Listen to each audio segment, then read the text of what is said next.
They called him finished, washed up, a fighter who'd lost his spark, his fire, his will to win. They said the hunger was gone, replaced by the ghost of past defeats. But they didn't see what happened when the lights went out, when the reporters went home, and the world forgot his name. Under the deafening silence of empty gyms, surrounded by the ghosts of his former glory, he was rebuilding. It wasn't about the roar of the crowd anymore. It was about something deeper, something intensely personal. He was putting himself back together, piece by piece, punch by punch, breath by agonizing breath. Every drop of sweat that hit the worn-out canvas was a promise to himself. Every pre-dawn run through deserted streets was a step away from the man he had become, and a step toward the man he was meant to be. He didn't crave the flash of cameras or the weight of a championship belt. He didn't want fame. He wanted redemption. He wanted to look himself in the mirror and see not a failure, but a fighter who refused to stay down. The sleepless nights were filled with visions, not of victory, but of the process. The rhythm of the speed bag, the burn in his lungs, the ache in his muscles. This was his penance, his sanctuary. The day he announced his return, the world didn't cheer. They laughed. A comeback? Him? The sports columns were brutal, calling it a desperate, pathetic cash grab. They painted him as a cautionary tale, a relic from a bygone era trying to relive his glory days. He ignored it all. The noise didn't matter. The only voice he listened to was the one inside, the one that whispered, "One more round. Just one more." Then came the fight night. The arena was electric, but not for him. All eyes were on his opponent, his old rival, the man who had taken his title, his pride. Younger, faster, stronger, and still undefeated. As he stepped into the ring, the crowd's derision washed over him. It was a mix of pity and mockery. He could see his rival standing across the canvas, a confident, predatory smirk plastered on his face. The champion leaned over the ropes as he approached. "You really came back for more?" he sneered, the words dripping with contempt. "I should have retired you for good last time." He didn't answer. There was nothing to say. Words were cheap. The truth would be told in the language of fists and heart. He just touched his gloves together, took a deep breath, and found his center amidst the chaos. The referee gave the final instructions, a blur of formalities he barely registered. His focus was absolute, honed by months of solitude and sacrifice. Then, the sound that cut through everything, the sharp, piercing clang of the bell. Round one was a symphony of pain.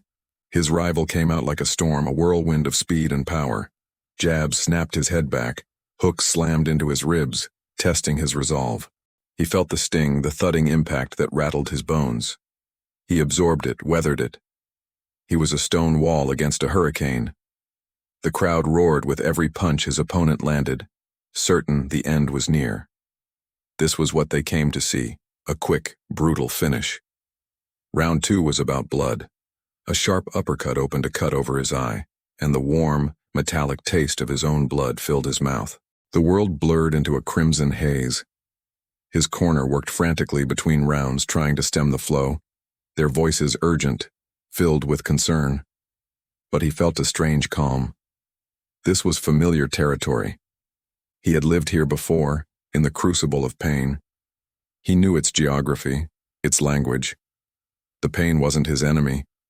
It was a reminder that he was alive, that he was still in the fight. But by the third round, something began to shift. The champion, perhaps surprised he was still standing, started to press, getting a little reckless. And in that shift he found his rhythm. His eyes, once clouded with fatigue and punishment, were no longer tired. They were sharp, analytical.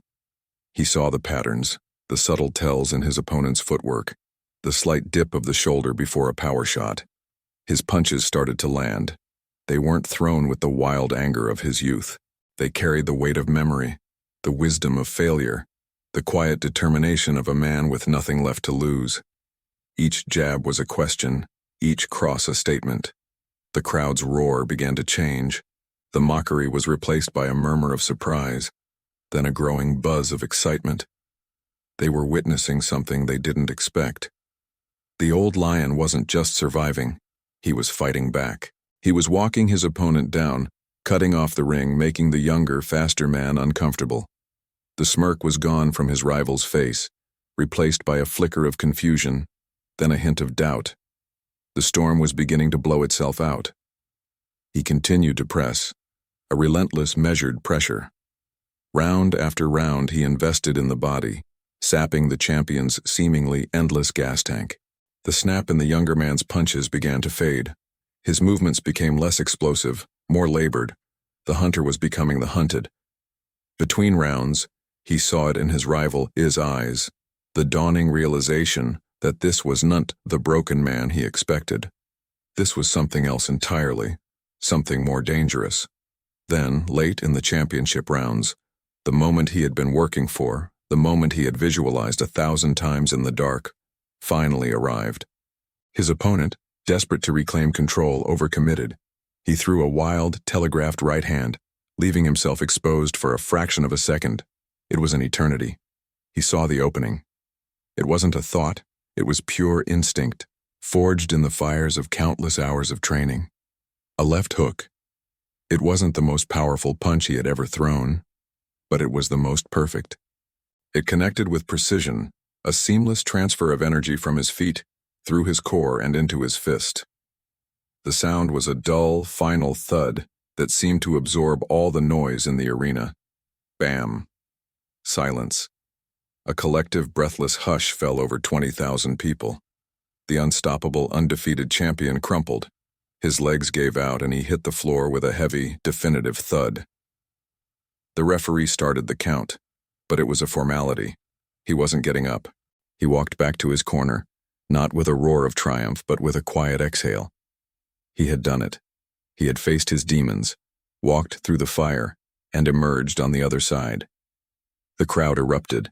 Their boos and laughter transformed into a standing ovation, a deafening roar of respect. But even that faded into the background. In that moment of pure, quiet victory, he wasn't looking at the crowd. He was looking inward. He had found his redemption. He was no longer finished, he was whole. Thank you so much for watching this story unfold with us.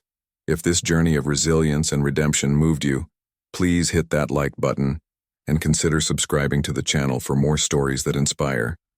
We'd love to have you as part of our community. Until next time, stay strong and keep fighting your fight.